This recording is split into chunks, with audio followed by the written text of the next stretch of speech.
अस्सलाम वालेकुम। हमारे चैनल बिया और माला पर खुश आमदीद। अगर आप हमारे इस चैनल पर पहली दफ़ा आए हैं या आपने अभी तक सब्सक्राइब नहीं किया तो बिया और माला को सब्सक्राइब करना ना भूलिए। आप पढ़ती हैं? अकरमा ने पूछा। नहीं, बीए के बाद मैंने फाइन आर्ट कॉलेज ज्वाइन कर लिया है, वहीं जाती हूँ कमर्शियल आर्ट सीखने। आप बुरा ना माने तो अपनी मंजिल को मुड़ जाएं ताकि मैं अपनी तरफ जा सकूं। नैना ने कुछ सोच के कहा। अगर मेरी मंजिल वही हो जहाँ आपकी है तब क्या करूं? अकरमा ने जवाब दिया तो वो हंसने लगी।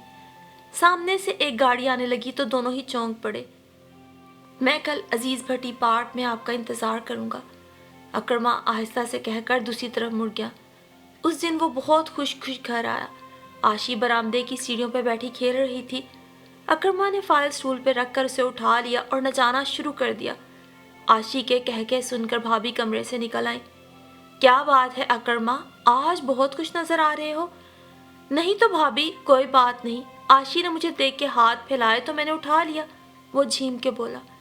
चलो कोई भी बात है, शुक्र है कि आज तुम्हारे चेहरे पे मुस्कुराहट तो आई, वरना अब तक तो मैं समझती थी शायद डॉक्टर ने तुम्हें हंसने बोलने से मना किया है। भाभी हंसते हुए बोली। अकरमा ने दिल खोल के कहका लगाया।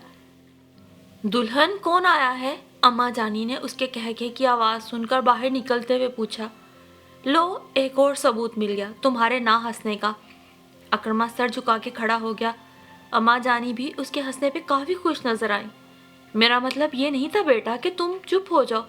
न जाने तुम अपने आप को हमेशा इस घर में अजनबी क्यों रखते हो। हालांकि किसी ने आज तक तुमसे किसी किस्म की बात पुरस ना की, फिर भी तुम बस अपने काम से ही काम रखते हो। कभी हम में घुलने मिलने की कोशिश ही ना की तुमने। अम्मा जानी ने मौका देखकर आज कह ही डाला।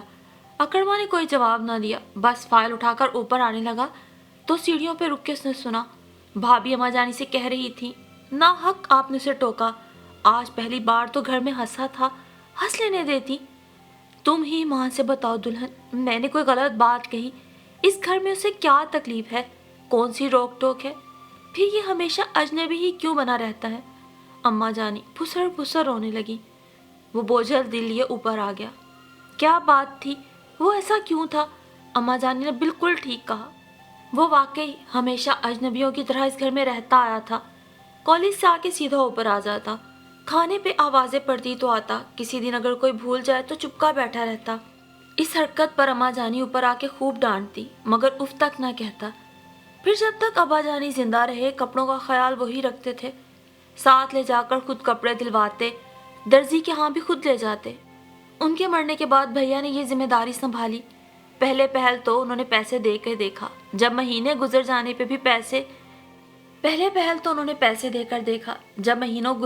पे भी पैसे जूं के तूं उसकी दराज में पड़े रहते और वो पुराने कपड़ों को खुद ही उल्टा सीधा सी के पहन के जाता।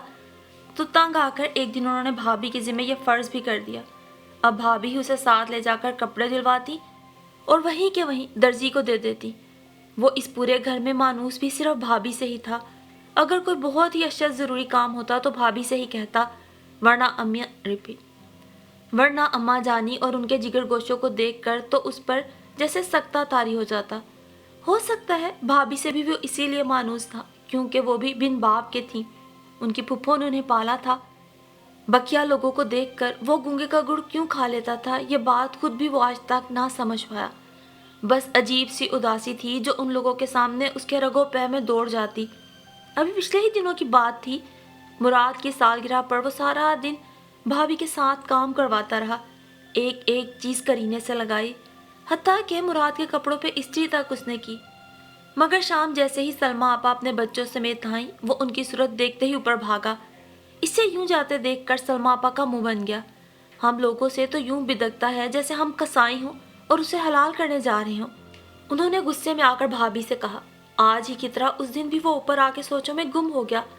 क्या बात थी, इन लोगों से क्यों बिदकता था?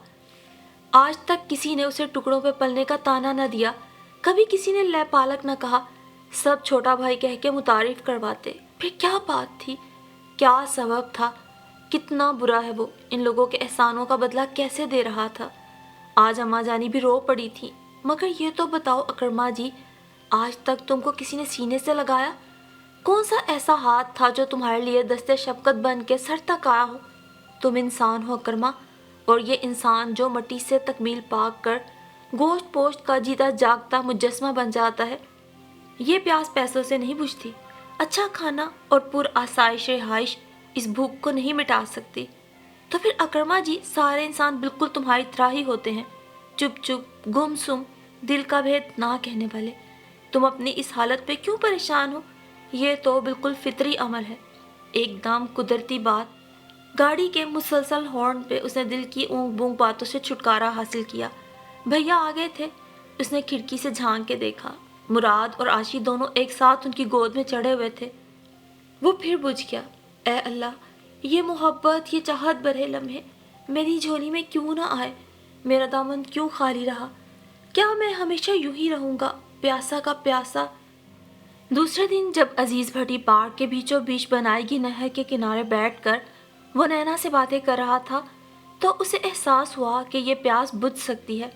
जिंदगी में एक हस्ती ऐसी भी आती है जो सारे जज्बों को भरपूर तस्कीन अता कर सकती है। ये सारी चीज़ें एक अच्छी बीवी में यकजा हो सकती हैं। इस लिहाज से उसे नैना बहुत मुकम्मल लगी, बहुत भरपूर। सुनो नैना, तुम्हें पता ही है कि मेरा फाइनल ईयर है। 3 माह बाद इम्तहान हो जाएंगे और उसके बाद इंशाल्लाह कहीं ना कहीं सर्विस भी मिल ही जाएगी। सर्विस मिलते ही मेरा वादा है कि मैं घर वालों को तुम्हारे यहाँ ले आऊँगा। तब तक प्लीज़ मुझसे मिलती रहना, वरना ऐसा ना हो मैं बिखर जाऊँ, गलत राहों पे लग जाऊँ। क्योंकि आजकल मेरे जहन में बहुत टूट फूट हो रही है। बड़े अजीब अजीब ख्यालात दिल को कचोकते रहते हैं। मैं बहुत प्यासा हूँ, मुझे सहारे की ज़रूरत है। प्लीज़ नैना, मुझसे राब्ता मुनक़ता ना करना। वो बहुत जज्बाती हो गया था। नैना उसे हैरत से देखने लगी। ये कैसा लड़का था? पहली डेट में ही शादी की बात करने लगा। हालांकि इससे पहले उसके किसी बॉयफ्रेंड ने ऐसी बात नहीं की थी, ना ही उसकी किसी सहेली ने बताया था कि उनके बॉयफ्रेंड्स ऐसी बातें करते थे। दरअसल वो अब तक महज वक्त गुजारी के लिए मिलती रहती थी। ये पहला इंसान था जो टूट के जज्बात का इजहार करने लगा। वैसे उसे यह अच्छा खासा ठीक लगा। इसके साथ मुस्तकबिल रोशन था, कोई जिम्मेदारी ना थी इस पे। इसके साथ शादी हो जाने में कोई नुकसान भी ना था। ठीक है, आप मुझे फ़ोन कर लिया कीजिएगा, नैना ने उसे तसल्ली दी। हाँ, ये बिल्कुल ठीक है, मैं रात के 10 बजे के बाद फ़ोन किया करूँगा। उस रात अकरमा ने इलेक्ट्रिकल इंजीनियरिंग के शोबे से ताल्लुक़ रखने का पूरा फ़ायदा उठाते हुए टेलीफोन के तारों में जोड़ तोड़ करके अपने कमरे में बिल्कुल खुफिया फ़ोन लगा लिया। रात को नीचे वाले फ़ोन का सिलसिला मुनक़ता करके अपने फ़ोन का तार लगा लेता और सुबह कॉलेज जाने से पहले अपना फ़ोन निकाल के घर का फ़ोन फिट कर देता। 2 माह तक ये सिलसिला बड़े आराम से चल गया। दोनों रात भर बातें करते, ज़िंदगी से भरपूर बातें, मुस्तकबिल की बातें, दिल के नहा खानों में जन्म लेने वाले जज्बात की बातें। एक रात सलमा आपा के मियाँ को अपेंडिक्स का दर्द उठा। वो रात गए तक फ़ोन कर के थक गई। आखिर खुद ही बच्चों को पड़ोस में छोड़कर मियाँ को अस्पताल लेकर गई। सुबह भैया के जाने से पहले आन धमकी, शाबाश है तुम लोगों पर, रात के इतनी देर तक फ़ोन पर बातें करते हो। मैं फ़ोन कर कर के थक गई। मुसलसल लाइन इंगेज मिली। मेरे मियाँ का चाहे जो हश्र होता, तंग आकर मुझे खुद ही अस्पताल जाना पड़ा। किससे बातें कर रहे थे तुम सज्जाद? वो भैया पे बरस पड़ी। होश में तो हैं सलमा आपा, मैं किससे बातें करूँगा? भैया जल गए। मैंने ऑपरेटर से पूछा, वो कहने लगा एक लड़का और लड़की बातें कर रहे हैं। सलमा आपा बहुत गुस्से में थी। आपको गलत फहमी हुई होगी सलमा आपा, फ़ोन तो हमारे बेडरूम में रहता है। सज्जाद तो रात भर बेखबर सोते रहते हैं। अलबत्ता मुझे ही आशी की बीमारी की वजह से कई बार उठना पड़ा था। भाभी ने भैया की हमायत की, लेकिन अकरमा के कांटों तो लहू बदन में न था। वो स्लाइस अधूरा छोड़ के उठ खड़ा हुआ। भाभी ने उठते वक्त उसका जर चेहरा देख लिया था। उस वक्त तो बातों में आई गई हो गई। सलमा आपा भैया को अस्पताल लेकर चली गईं तो भाभी आशी को सुलाकर बहाने से ऊपर आईं। सारी अलमारियों में ताला लगा हुआ था। पहले तो चाबियां वो दराज में रख जाता था, मगर आज वो भी गायब थी। भाभी नीचे जाकर अपनी चाबियों का गुच्छा उठा लाई और जब अलमारी की निचली दराज में कपड़ों में छुपा हुआ फ़ोन रखा नज़र आया तो सारी बात उनकी समझ में आ गई। उन्हें अकरमा पे बड़ा तरस और प्यार आया। कितने छुप छुप कर प्यार कर रहा था वो किसी से। लोग तो ऐसे जज्बे पैदा होते ही इतने खुश हो जाते हैं कि दीवारों को भी खबर लग जाती है। और एक अकर्मा था, बला का रास्ता। न जाने कौन लड़की है। भाभी को तजस्सुस हुआ। मैं इंशाल्लाह इसका भी खोज लगा लूंगी, उन्होंने दिल में अहद किया। जब भाभी ये सोच रही थी, अकर्मा साहिल पर नैना के साथ गीली रेत पे नंगे पांव चलते हुए उसे रात वाली बात बता रहा था। उसका हंस हंस के बुरा हाल था। नालायक हो तुम बहुत, मेरी जान पे बनी हुई है और तुम मेरा मजाक उड़ा रही हो। अकर्मा ने उदास लहजे में कहा, तुम्हारी भी बस अपर स्टोरी खाली है। ज़रूरी है फ़ोन रोज़ रात ही को आए? ना बाबा, अब मैं ना फ़ोन करने का। किसी ने रात को चेक कर लिया तो क्या होगा? तो बस बैठे रहना फिर यूं ही। मैं तुम्हारे बगैर नहीं रह सकता नैना। तुम्हें रोज़ ना देखूं, तुमसे बातें ना करूं तो मुझे जाने क्या होने लगता है। अगर तुम वाकई मुझे अपनाना चाहते हो ना, तो जी लगा के स्टडी करो। इम्तहान के बाद मेरा वादा है कि रोज़ मिलूंगी। नैना ने उसे बहुत प्यार से समझाया। नहीं नैना, अगर तुम आजकल मुझसे रोज़ ना मिली और मुझसे बातें ना की तो तुम्हारी कसम मैं एक लफ्ज़ भी ना पढ़ सकूंगा। बस तुम्हारे ही तस्वुर में खोया रहूँगा। अगर चाहती हो कि मैं दिल लगा के पढ़ूँ तो प्लीज़ थोड़ा सा टाइम मुझे ज़रूर दे दिया करो। उसने इतने मुल्तजी लहजे में कहा कि नैना को तरस आ गया।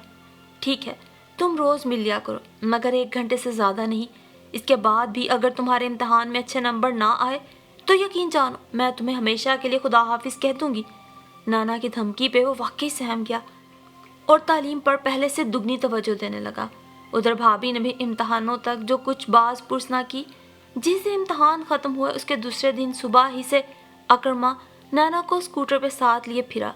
शहर की कौन सी ऐसी जगह थी जो उन लोगों ने झान न मारी। नैना जब वापस जाने को कहती, अकरमा आंखें दिखाने लगता। पता है पूरे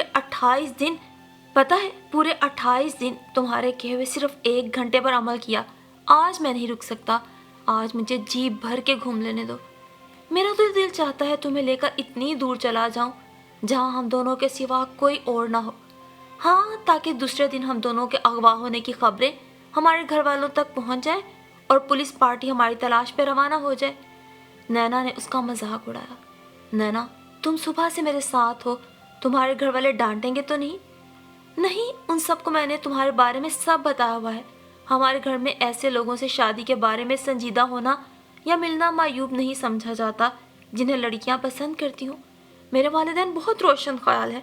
वो कहते हैं इस तरह आइंदा ज़िंदगी के एक दूसरे को समझने के बहुत से मसाइल हल हो जाते हैं। मिजाज की हम आहंगी अज़दवाजी ज़िंदगी के लिए अशद ज़रूरी है। नैना की बात पे उसने शुक्र का सांस लिया, वरना अब तक तो वो यही समझे बैठा था कि आज शायद नैना की ज़बरदस्त बास पुरस हो। तो इसका मतलब ये हुआ कि अगर मैं तुम्हारे साथ तुम्हारे घर जाऊं तो अजनबी नहीं समझा जाऊंगा? उसने हिम्मत करके पूछ ही लिया। हरगिज़ नहीं। तो फिर चलो तुम्हारे घर चलते हैं। वो कपड़े झाड़ के उठ खड़ा हुआ। नैना के साथ इतने ढेर सारे दिन गुजार लेने के बावजूद वो ज़हनी तौर पे उसके घर वालों को कबूल न कर सका। लगता था जैसे वो किसी गैर मुल्की घराने में आ गया हो। नैना की मम्मी नीचे गले वाले बगैर आस्तीनों के ऊंचे ब्लाउज पर साड़ी को रस्सी की तरह डाले हुए थी।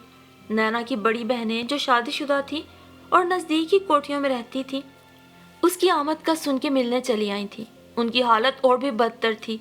एक साहिबा जिस्म पर सिली हुई मैक्सी बगैर दुपट्टे के पहन कर आई थी। दूसरी साहिबा ने ट्राउज़र पे मर्दानी बगैर आस्तीनों वाली छोटी सी टी शर्ट पहनी हुई थी। ये भी दुपट्टे की तकलीफ से आज़ाद थी। दम पे दम इंग्लिश बोलते शौहर साहिबान गोद वाले बच्चों को उठाए उनके पीछे आए हुए थे। इन सब में एक नैना ही थी जो लिबास और वज़ाकता के लिहाज से इन सब से ढंग की मालूम हो रही थी। नैना के घराने का हुलिया देख के उसका जी ऊब सा गया। मम्मी को डिनर पे जाना था, उन्हें कोई साहिब लेने आए तो वो वहाँ से ही चल दी। और अकरमा इन पाकिस्तानी ब्रांड अमरीकनों से बदिक्कत तमाम जान छुड़ा के भागा। उस सारी रात वो ढंग से सो ना सका। हर लम्हा यही ख्याल का चौंकता रहा, अगर नैना भी शादी के बाद ऐसी ही हो गई तो वो क्या करेगा। फिर दिल के किसी गोशे से तसल्ली की ये सदा उठती कि प्यार से तो जानवर भी सुधर जाते हैं। ये क्यों भूलते हो कि तुम्हारी ही सरजनश पर उस लड़की ने ढंग से दुपट्टा ओढ़ना शुरू किया। दूसरे दिन छुट्टी थी। रात भर जागने के सबब देर तक सोता रहा। भाभी ने नौकर भेजकर उठवाया। उस वक्त 10:30 बज रहे थे। भैया और मुराद बाल कटवाने गए हुए थे। वो भागम भाग तैयार होकर नीचे आया। आज बड़ी देर तक सोते रहे? भाभी ने उसके लिए नाश्ता गर्म करते हुए पूछा। हाँ भाभी जान, ना जाने क्यों रात नींद नहीं आई। क्यों? भाभी एकदम हंसने लगी। उसने हैरान होकर पूछा, आप हंस क्यों रही हैं? कई दिनों से तुम्हारे अंदर बड़ी वाज़ेह तब्दीलियाँ आई हैं। अब रातों की अख्तर शुमारी भी होने लगी। लगता है बच्चों कोई चक्कर शुरू कर दिया तुमने। उन्होंने खिंचाई की। नहीं भाभी, ऐसी कोई बात नहीं, उसने बात टाली। हमारा क्या, मत बताओ। तुम्हारे भैया ने कहा था पूछने को। वो चाहते थे अगर वाकई तुम सीरियस हो तो पैगाम वगैरह भेज दिया जाए। क्या मतलब? अकरमा ने परेशान होकर पूछा।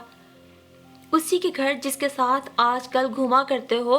भाभी ने अंधेरे में तीर छोड़ा जो सीधा जाकर अकरमा के दिल पे लगा। मुझे क्या खबर? तुम्हारे भैया कह रहे थे उन्होंने तुम्हारे साथ स्कूटर पे कोई लड़की देखी। भाभी की बात पर वो वाकई सहम गया, मुंह से कुछ ना बोल पाया। तो इसमें परेशानी की क्या बात है? यहाँ तो सभी तुम्हारा पैगाम वहाँ ले जाने पर राजी हैं। ठीक है, मगर पहले आप चल के बात कर लीजिएगा, बकिया लोगों को बाद में ले जाऊंगा। और फिर शाम तक का वक्त काटना अकरमा के लिए मुश्किल हो गया। 5 बजे वो तैयार होकर नीचे आया तो देखा भाभी पहले से ही मुंतजिर थी। रास्ते में भाभी पूछने लगी उसके अब्बू क्या करते हैं, तो अकरमा ने बताया वो ज़्यादातर बाहर के मुल्क अपना बिजनेस चलाते हैं। 2 भाई और 2 बड़ी बहनें हैं। नैना के अलावा सब शादीशुदा हैं।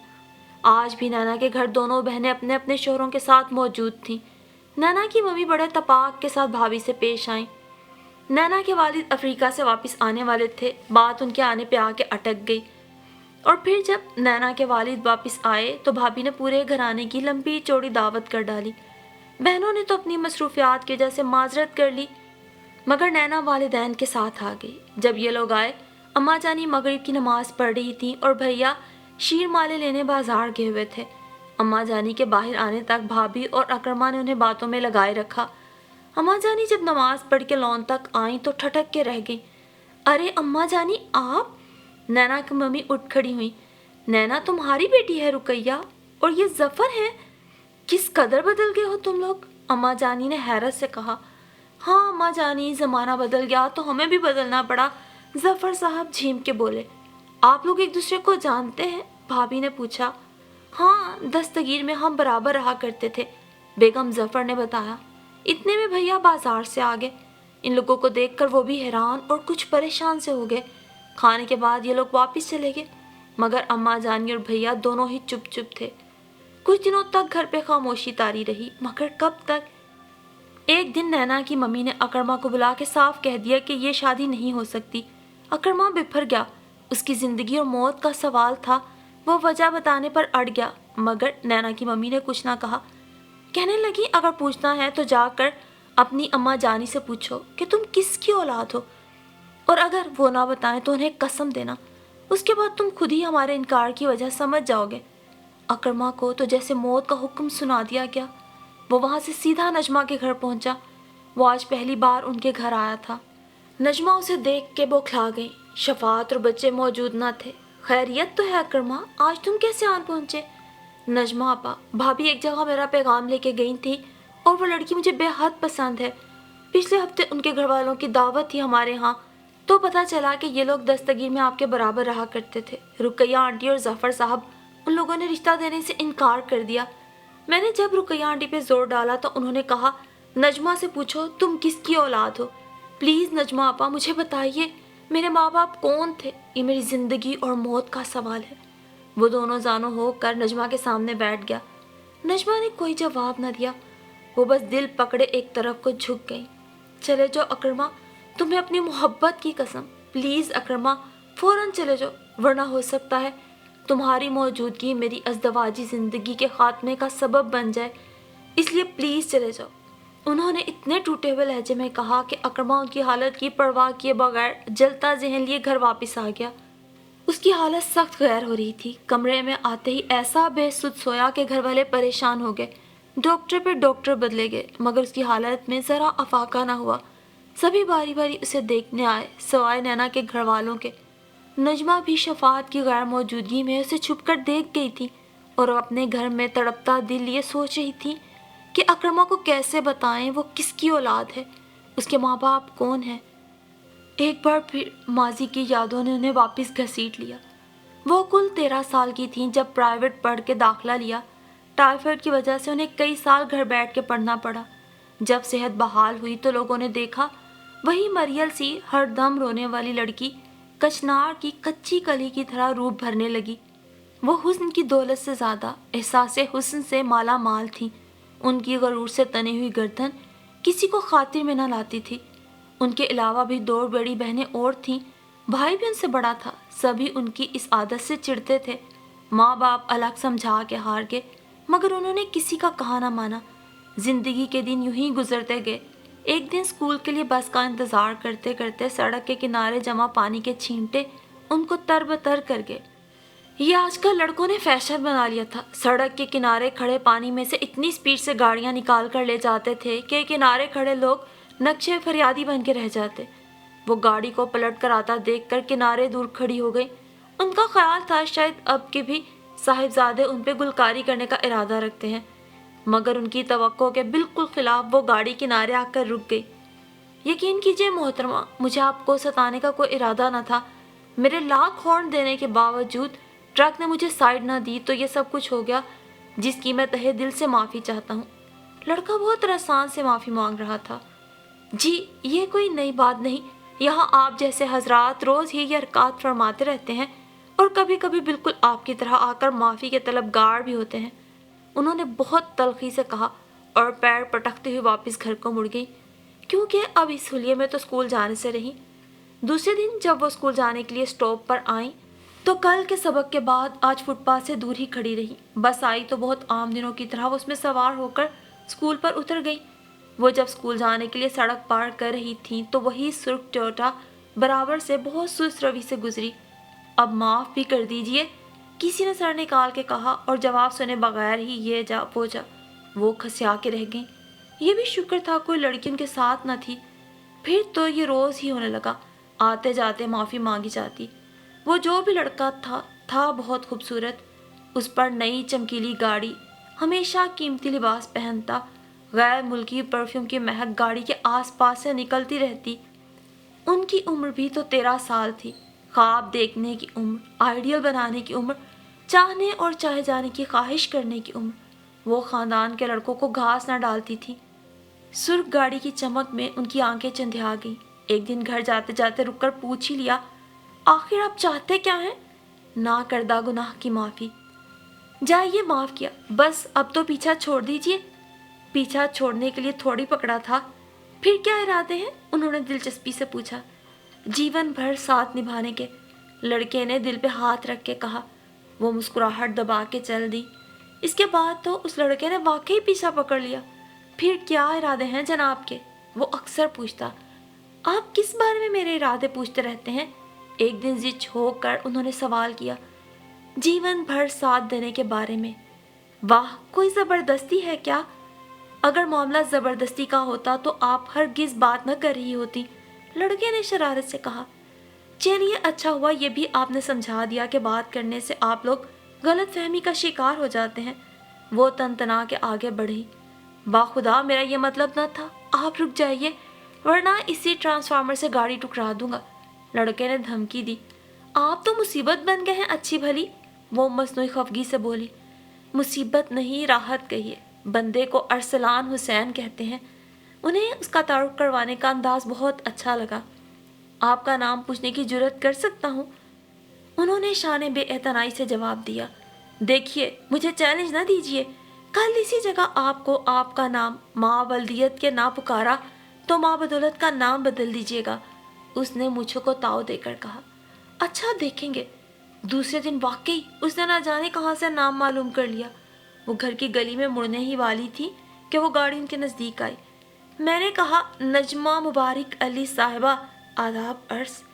उसने शरारत से कहा और लोगों को आता देखकर गाड़ी की स्पीड बढ़ा दी। वो दिल की बेतरतीब धड़कनों पर बड़ी मुश्किल से काबू पा सकी। यकीनी किसी कौम जिनसे ताल्लुक़ रखता है, उन्होंने दिल में सोचा, वरना 24 घंटों के अंदर अंदर नाम के साथ साथ वालिद का नाम भी मालूम कर लेना उनके नज़दीक अचंभे की बात थी। उन्हें क्या खबर थी कि लड़कों के लिए ये कोई मुश्किल काम नहीं। हर मोहल्ले में ऐसे अफराद ज़रूर होते हैं جو پیسوں کے بدلے یہ تمام کام بآسانی کر دیتے ہیں۔ زمانے کی ہوا کو سونگھ لینے والے حضرات ایسے انسانوں کو بہت جلد پہچان جاتے ہیں۔ اس سے اگلے دن وہ بس سے اتری تو ارسلان گاڑی ان کے نزدیک لے آیا۔ بھائی اب تو مان گئی ہم کو، اب سیدھے سیدھے باتیں کر لیا کیجیے ہم سے، ورنہ یقین کیجیے کسی دن آپ کے گھر آن دھمکوں گا، صحرا باندھ کر، پھر جوتے لگواتی رہیے گا ابا جانی اور بھیا سے۔ اس نے اتنے اعتماد سے کہا کہ نجمہ رک گئی۔ آپ تو بلائے جان بن گئے، جب آپ جیسے دشمن جاں اور غارت گر ایمان سے سابقہ پڑ جائے تو کیا بنوں گا، وہ معصوم صورت بنا کے بولا۔ نجمہ بے ساختہ ہنس پڑی۔ خدا کی قسم آپ کی انہی اداؤں نے نیندیں حرام کر دی ہیں۔ ایک ہم ہیں آپ کی خاطر سینکڑوں روپے کا پیٹرول پھونک چکے ہیں، اور ایک آپ ہیں 2 گھڑی بیٹھ کر اس دل خانہ خراب کو تسلی بھی نہیں دے سکتی۔ وہ روحان سے لہجے میں بولا، اچھا کس طرح تسلی ملے گی آپ کے دل خانہ خراب کو؟ نجمہ نے دلچسپی سے پوچھا۔ صرف ایک دن ذرا کو میرے ساتھ آؤٹنگ پہ چلیے، ڈھیر سی باتیں کرنی ہے آپ سے مستقبل کی۔ آپ مانے نہ جب اس نے راہ دکھائی۔ نا بابا، جوتے پڑوانے کا ارادہ ہے کیا؟ نجمہ نے کانوں کو ہاتھ لگائے۔ میرا وعدہ ہے کسی کو خبر نہیں لگنے دوں گا۔ میں مزار قائد کے پاس گاڑی لیے کھڑا رہوں گا، آپ اسکول کے بجائے وہیں اتر جائیے گا۔ اس نے اپنا پروگرام بتا دیا۔ اچھا سوچوں گی۔ نہیں سوچنا وہ اتنا چھوڑ دو، ضرور آئیے گا، آپ کو میری قسم۔ نہ جانے اس قسم میں کیا سحر تھا۔ ساری رات اپنے آپ کو لعنت ملامت کرنے کے باوجود خاندان کی عزت سنبھال کر رکھنے کی اپنے آپ سے ایک قسم اور لڑکے پہ توجہ نہ دینے کا عہد کرنے کے باوجود وہ گرو مندر کے اسٹاپ پر کچے دھاگے کی طرح بندھی ہوئی اتر گئیں۔ وہ سامنے ہی گاڑی سے ٹکا کھڑا ان کی راہ تک رہا تھا۔ مجھے اپنے جذبوں کی صداقت پہ پورا یقین تھا کہ آپ ضرور آئیں گی، اس نے دروازہ کھول کے کہا تو وہ لمحے بھر کو کام گئی۔ ان کے یہ اٹھے ہوئے قدم کہیں ان کی تباہی کا باعث نہ بن جائے، مگر رات کی میٹھی میٹھی باتوں کا سحر، کچی عمر کی نا تجربہ کاری اور دولت کی گوند نے ان کے لب ایسی مہر سے لگا دیے کہ دوبارہ کوشش کے باوجود وہ ارسلان سے ملنے سے خود کو روک نہ سکی۔ پھر وہ اکثر اسکول سے غائب رہنے لگی۔ چھٹی والے دن سہیلی کا بہانہ کر کے وہ ارسلان سے ملنے آتی۔ اسکول کی غیر حاضریوں کی رپورٹ گھر پہنچی تو بھیا پریشان ہو گئے۔ انہوں نے کسی کو بتائے بغیر نجمہ کی نگرانی شروع کی تو پتہ چلا بات بہت آگے بڑھ چکی ہے اور نجمہ اب پیچھے ہٹنے کو تیار نہ تھی۔ بھیا ارسلان سے بھی ملے مگر اسے شادی کے لیے سیریس نہ پایا۔ ابھی وہ پڑھ رہا تھا، گھر میں سب سے چھوٹا تھا، بڑے بھائی اور بہنیں کنواری تھیں، بھلا اس کی شادی کا نمبر کیسے آ سکتا تھا؟ بھیا نے نجمہ کو بہت سمجھایا مگر وہ نہ مانی تو سختی شروع کر دی۔ اسکول خود چھوڑ کر آتے، خود لینے بھی جاتے۔ اتنے دنوں کی پابندی نے انہیں اور بھڑکا دیا۔ ایک دن بھیا بیمار ہوئے تو وہ ٹیسٹ کا بہانہ کر کے پورے مہینے بعد اسکول کے لیے گھر سے اکیلی آئیں۔ اسکول میں پیٹ درد کا بہانہ بنا کر جلدی چھٹی لے کر گھر کی بجائے ٹیلی فون بوتھ پہ آ گئیں۔ فون کر کے ارسلان کو بلایا۔ انہیں ارسلان اتنے دنوں بعد نظر آیا۔ دونوں بے انتہا جذباتی ہو رہے تھے۔ ارسلان انہیں اپنے دوست کے فلیٹ میں لے آیا جہاں سارے سماجی اور اخلاقی بندھن توڑ کر وہ ایک دوسرے کے ہو گئے۔ نجمہ جب زرد چہرہ لیے گھر پہنچی تو ان کی ڈھونڈیاں مچ چکی تھی۔ ابا جانی چھٹی کے وقت انہیں اسکول لینے پہنچے تو پتہ چلا وہ دوسرے پیریڈ میں ہی اسکول سے جا چکی ہیں۔ ابا جانی اور بھیا نے مل کر ہر ممکن جگہ تلاش کیا اور اب انہیں سامنے پا کر بھیا آپے سے باہر ہو گئے۔ پہلی دفعہ ہاتھ اٹھا تو اٹھتا ہی چلا گیا مگر اس کا کوئی فائدہ نہ ہوا۔ ان کا ہاتھ اٹھا ہی رہ گیا مگر گردنیں نیچی کرنی پڑ گئیں۔ اماں جانی نے ہر ممکن گھریلو اور ڈاکٹری ٹوٹکے استعمال کر کے دیکھ لیے مگر آنے والی روح کو کوئی روک نہ سکا۔ مجبوراً وہ نجمہ کو لے کے لاہور چلی گئی۔ وہیں ان کی بڑی بیٹی نغمانہ بیاہی گئی تھی۔ اس کے شوہر کے طعنے سنے، نغمانہ کی بدلی ہوئی نظریں دیکھی مگر بے حیا بنی پڑی رہی۔ اسی دوران بھیا کی مارا مار وہ لوگ کلفٹن میں شفٹ ہو گئے تو وہ بھی نجمہ کے ساتھ واپس آ گئی۔ بچے کو ایک غریب عورت کے سپرد کر دیا اور 6 ماہ بعد جب یہ لوگ محلے میں شریفوں کی طرح سر اٹھا کے چلنے کے قابل سمجھے جانے لگے تو ابا جانی اپنے ایک دوست کا بچہ ظاہر کر کے اسے گھر لے آئے۔ یوں اکرمہ اپنے ہی گھر میں اجنبیوں کی طرح پلنے لگا۔ بھیا نے نجمہ کی خاطر ارسلان کو ہر جگہ تلاش کرنے کی کوشش کی مگر سخت ناکامی ہوئی۔ وہ اپنی فیملی سمیت ایسا غائب ہوا تھا کہ کچھ پتہ ہی نہ ملتا۔ گھر بھی ان لوگوں کا اپنا نہ تھا جو لوٹ آنے کی امید باقی رہے۔ کرایہ داروں سے کراچی جیسے شہر میں بھلا کون اتنا واسطہ رکھتا ہے کہ اگلے گھر کا پتہ بھی معلوم کرے۔ اس حادثے کے بعد خود نجمہ کا دل ٹوٹ چکا تھا، اسے خوبصورت لوگوں سے نفرت ہو گئی تھی۔ اسی وجہ سے اس نے شفاعت کو زندگی کا ساتھی منتخب کیا، مگر شفاعت تو چہرے کے ساتھ ساتھ دل کے بھی کالے نکلے۔ ان کے مسلسل شک اور دل آزارانہ باتوں نے نجمہ کو دل کا مریض بنا دیا تھا۔ خیر، زندگی بری بھلی بسر ہو رہی تھی کہ اکرمہ یوں بلائے ناگہانی کی طرح ان کے پاس آیا۔ وہ اسے کیسے کہہ دیتی کہ اکرمہ تم میرے بیٹے ہو اور میرے کس گناہ کے کارن تم اس دنیا میں آئے، اور پھر وہ بتا بھی دیتی تو ان کے بتانے کا کیا فائدہ ہوتا۔ اکرمہ کو نینا ملنے سے رہی۔ رقیہ آپا اور ظفر بھائی تو دستگیر میں اس کی بدنامی کے قصے سنانے میں سب سے پیش رہے تھے۔ وہ بھلا اپنی بیٹی ایسے لڑکے کو کیوں دیتے جس کی ولدیت کے بارے میں نجمہ نے زبان بند رکھنے کا تہیہ کیا ہوا تھا۔ رقیہ آپا کی لڑکیاں خود بھی کون سی اچھی تھیں، مگر لوگوں کو اپنی آنکھوں کا شہتیر نظر نہیں آتا، دوسروں کی آنکھ کے تنکے کی تلاش میں لگے رہتے ہیں۔ دوسری طرف اکرمہ کی طبیعت کی مسلسل خرابی نے سب کو بوکھلا کے رکھ دیا۔ اب ان لوگوں کو احساس ہوا تھا کہ اکرمہ کس قدر بے ضرر اور مظلوم شخصیت ہے، جس نے دل کی دنیا لٹ جانے پر بھی کسی سے کوئی سوال نہ کیا، بس اپنے غم کو سینے میں اتار کے مدہوش ہو گیا تھا۔ نجمہ سب کے سامنے سرسری رویہ رکھتی، مگر راتوں کو چھپ چھپ کر اکرمہ کی صحت یابی کی دعائیں مانگتی۔ ان کا خیال تھا کہ اکرمہ صحت یاب ہو جائے تو بھیا سے کہہ سن کے اسے باہر بھجوا دیں گی۔ ہو سکتا ہے وہاں اس کی روح کا زخم بھر جائے، ہو سکتا ہے وہاں کوئی اسے اس کے ماں باپ کا کھوج نہ لگائے اور اس کی سنی ہوئی کہانی پہ یقین کر لے۔ وہ اپنے تئیں اکرمہ کی نظروں میں اٹھتے ہوئے سوالوں سے بچنے کے لیے بڑے معقول بہانے تلاش کیے بیٹھی تھی، مگر اکرمہ بھی انہی کا بیٹا تھا۔ جس بارے میں انہوں نے زبان بند رکھی تھی وہ بھلا کیسے کھولتا، اور اس کا واحد طریقہ یہی تھا کہ وہ اپنے لب ہمیشہ ہمیشہ کے لیے بند کر لے۔ سو اس نے ایسا ہی کیا۔ ایک رات جب نجمہ سجدے میں پڑی، اس کے لیے دعا گو تھی، ٹیلی فون کی مسلسل بجنے والی گھنٹی نے اطلاع دی کہ اکرمہ ان کی ازدواجی زندگی کو بچانے کے لیے زمانے کے پیدا کردہ اور اپنی آنکھوں کے اٹھتے ہوئے سوالوں کو روکنے کے لیے بہت چپکے سے اس دنیا سے منہ موڑ گیا۔ شاید اسے اپنی ہستی کے بارے میں احساس ہو گیا تھا، اور شاید انسان کے جن گناہوں پہ پردہ نہیں ڈال پاتا، اللہ ستار العیوب ان کو ڈھانپ لیا کرتا ہے۔ اللہ نے اکرمہ کو زمانے میں خواری اور ذلت سے بچا کر سکون کی ابدی نیند عطا فرما دی تھی۔